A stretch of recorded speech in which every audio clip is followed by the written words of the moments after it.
Okay, so now that you've worked on your literary device-based claims, let's take a look at theory-based claims and how to construct them. I really like some of Kimiko's. This first one here, where she talks about the idea of psychologically trapped women from her essay, and talks about how it explains the logic of the conversation she has with her soul in poem 20. I love that because this doesn't just tell us it illuminates it or connects to it. This explains the relationship between the idea from theory, psychologically trapped women, and the logic of the poem, right? It says that this idea helps explain this poem, helps interpret this poem. It's a really nice verb structure. And we see it again on body paragraph 4, where she says Rich's idea of traditional female versus the imagination, and then amplifies the critique. So again, we get a theory-based claim that has an idea from theory and a connection to a poem, and that's explained in the sentence using an active verb. Really, really strong sentences. And again, the third one also works here.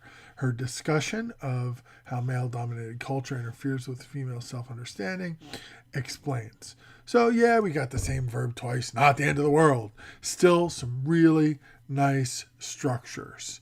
And by the way, it looks like she revised it down here. I'm not sure, but this is the stronger version up here. Very nice. This is a very nice sentence. Okay, so those are some good examples of theory-based approaches. Let's go back up to Jamie's and look at a couple of hers. This is good too. What I like about Jamie's approach here is that she reverses it. She starts off with the poem, but then connects it to an idea from Jalen's gender, this idea of defining femininity. So I think this is another good example of a theory-based sentence. Here's one that I don't think is as good. By the way, you can use the journals of Sylvia Plath as a theory for Plath if you wish, and you can find those journals on the theory page on the course homepage. There's a collection. If you look under the theory resources link on the course homepage, among the different theory resources is a link to about 20 of Plath's journal entries. That may be helpful for some of you. Anyway, this one works too.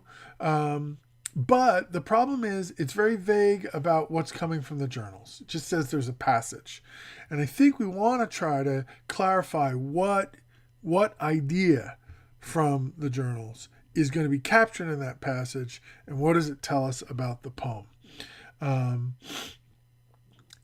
And we see an example of that.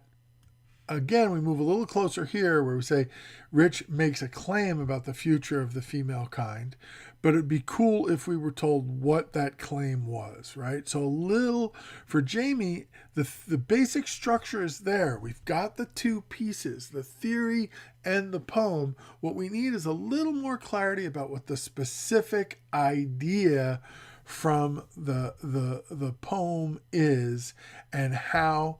the specific idea of what the theory is and how it applies to the poem. Let's take one more look up at Kate's before we move on and see how that goes. Here we go.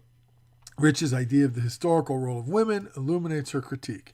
I think that's a really good claim because it gives us a little more clarity on what the idea from the theory is, and illuminates her critique tells us how it relates to Snapshots of a Daughter-in-Law, which is the poem. So there you have it. There's 3 theory claims, 3 different people's theory claims with a range of strengths and weaknesses. Now what I'd like you to do is go back and look at your theory-based paragraph claims and revise those and see what you can do with them. Okay, thanks.